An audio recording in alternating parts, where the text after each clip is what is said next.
소수부족인 카렌 교회가 어떻게 하면 주민족인 타의 민족을 선교할 수 있을 것인가. 이제 큰 도전이고 과제인데요. 이번에는 그 카렌 교회를 중심으로 해서 나타난 다양한 모습들을 한번 생각해 보고자 합니다. 왜냐하면 큰 변화들이 우리 가운데 있기 때문이죠. 선교의 상황은 변화가 되고 있고 그게 바로 우리 앞에 있다는 것이고, 이 하나님의 이 섭리가 이와 관련되어 있는데 우리의 인식 전환이 필요한 부분들이 분명히 있습니다. 이 부분에 대해서는 한 4가지 정도로 나누어서 해보려고 합니다. 첫 번째는 카렌 교회를 둘러싸여 있는 선교사님들의 변화가 어떤지를 한번 찾아보겠습니다. 간단하게 서구 선교사들의 쇠퇴와 비서구 선교사들의 약진입니다. 같이 이제 동역하고 있는 동료 가운데 미국 침례교 선교사님들이 계십니다. 1813년에 에도나이람 저드슨 선교사님을 파송하면서 시작된 이 미국 침례교회는 19세기에 정말 엄청난 일을 하였습니다. 미얀마 선교를 1813년부터 했고요.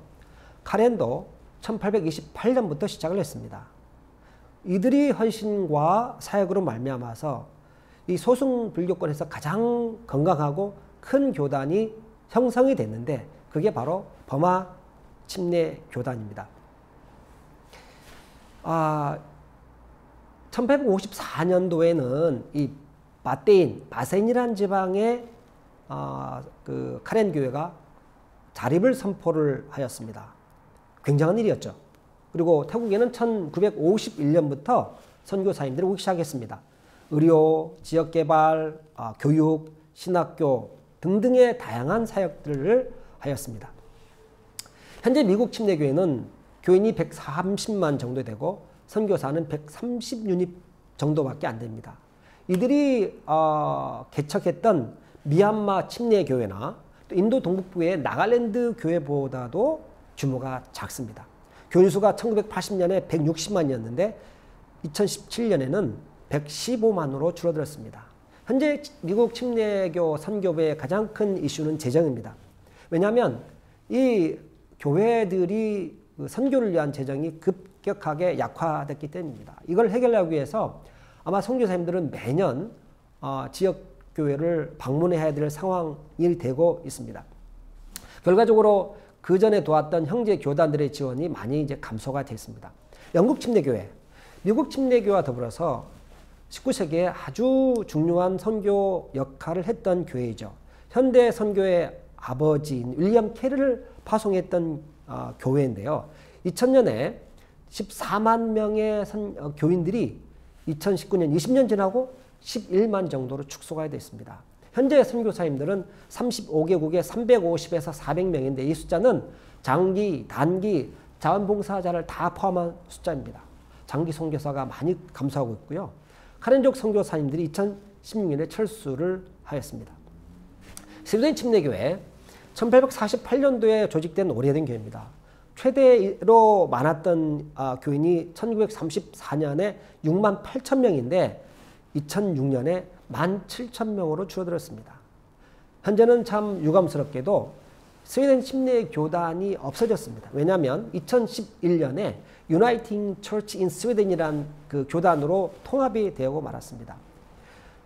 정부의 일부 재정을 선교 재정으로 사용할 정도로 약화가 되었고요.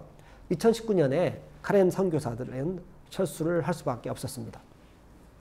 2018년에 동서양 선교사님들이 같이 일하는 분들이 모여서 같이 사진을 찍었는데 스웨덴의 선교사님은 바로 철수하기 직전에 계셨고 미국 선교사와 또 저와 같이 있었습니다. 그러는 동안에 비서구 선교사들이 등장하기 시작했습니다. 1993년도에 H. 오사토라고 하는 일본 침례교회 선교사님이 이제 오셨고 2014년까지 신학교에서 교수 사역을 하셨던 분이십니다. 인도 선교사님들이 또 나타나기 시작했습니다. 놀라운 것은 그 인도 침례교회 오리엔탈 테올로지컬 세미너리라고 하는 그 총회 신학교회에서 1995년부터 선교사를 파송하기 시작했습니다. 그래서 우리 멜라 캠프라고 하는 난민촌 신학교를 돕기를 시작하였습니다. 최근에도 이 신학교에서는 몇 명의 선교사를 파송하였습니다. 벌써 25년이 되었죠. 이 나갈랜드 침례 교회는 그 난민촌 신학교만 도왔던 게 아니고 이 이후로는 태국 안에 있는 태국 카렌 침례총회하고 사역을 해서 신학교에서의 강의들, 교회 개척 사역, 또 카렌 기독교회 영어 교사, 그리고 단기 선교팀을 방문하는 사역들을 하였습니다. 특이한 것은 이 나갈랜드 침례총회의 그 일부 지도자들이 새로운 선교 단체를 만들어서 선교 사역을 하고자 하는 것입니다. 이를테면 글로벌 미션 아시아라고 하는 단체를 KBA라고 하는 목사님이 최근에 만들었는데, 이분은 이제 나갈랜드 침례교회 선교국 부국장을 했던 분이세요. 평신도를 통한 그 선교적 잠재력을 선교 현장에서 그 사역을 하고자 하는 그런 운동을 이제 보았습니다. 남미 선교사님들이 또 우리 카렌 가운데 등장하기 시작했습니다. 카렌 기숙사를 돕기도 했고, 다음에 선교의 가능성을 알아보기 위해서 방문한 분들을 만나본 적이 있습니다. 한국 선교사님들도 이제 카렌과 다양한 사역을 하고 있습니다. 1970년대에 이제 카렌 교회를 방문하기 시작했고, 80년대 소수부족 사역을 하면서 80년대 말에 카렌 전문 선교사님들이 나타나기 시작했습니다. 1990년대에는 카렌어를 하는 선교사가 생겼고, 2000년 이후에는 매우 다양한 선교사님들이 카렌과 더불어서 사역을 하고 있습니다. 근데 한국 선교사님들이 시작한 카렌 교회의 특징은 높은 의존성, 그 다음에 이제 작은 규모, 영세하다는 것입니다.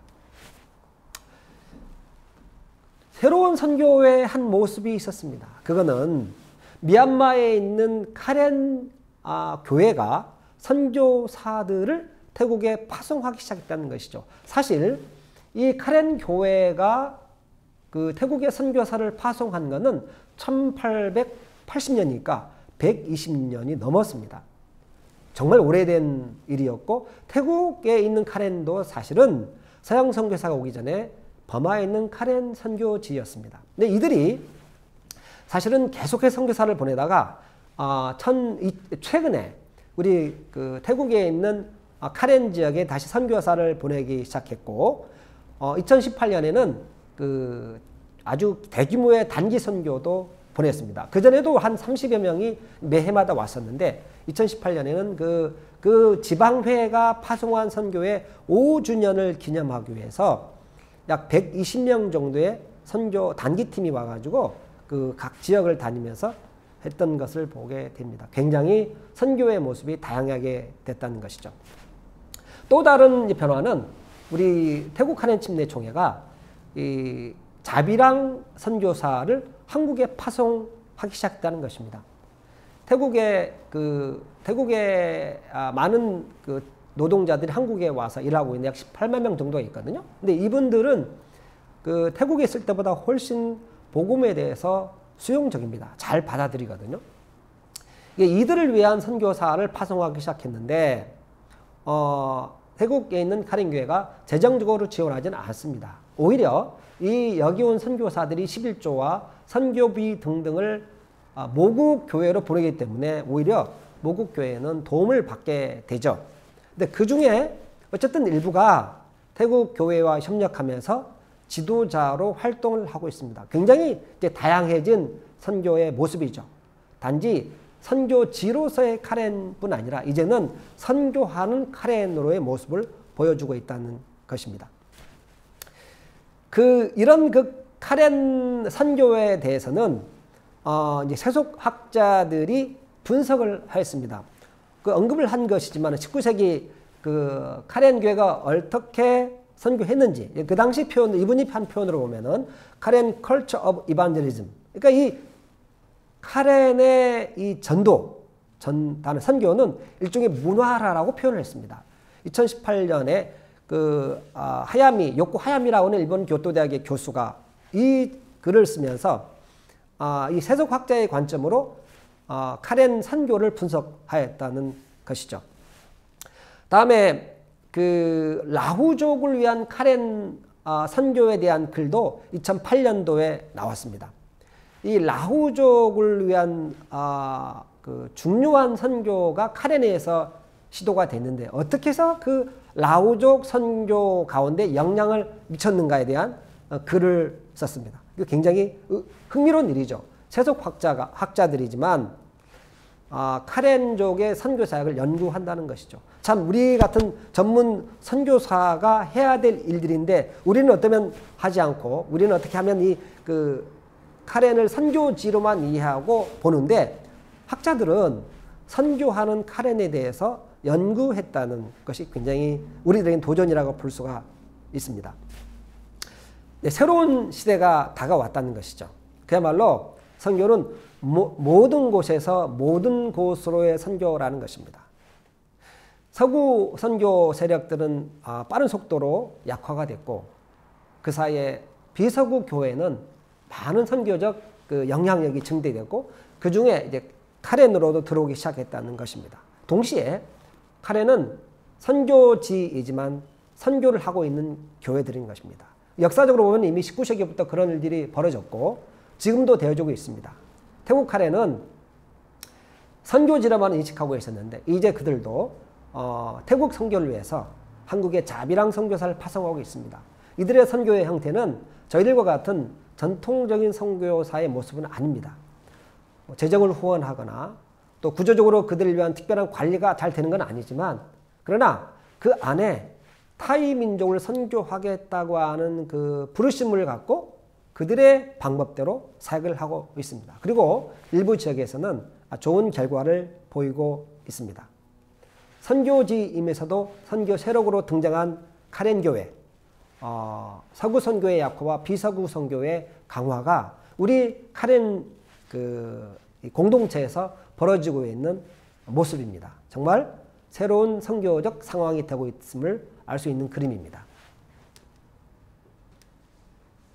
예, 그러므로 우리들이 카렌 선교에 대한 인식이 전환이 요구되는데 변화는 이미 우리 가운데 시작이 되었고 우리 한국 선교사님도 이런 변화에 대한 인식을 가져야 되고 그 변화에 대한 우리의 태도를 대해서 한번 돌아보게 하는 것이죠. 전통적인 선교 방법, 선교 전략들이 이제는 새롭게 해야 되는 것을 말해주고 있습니다. 네, 감사합니다.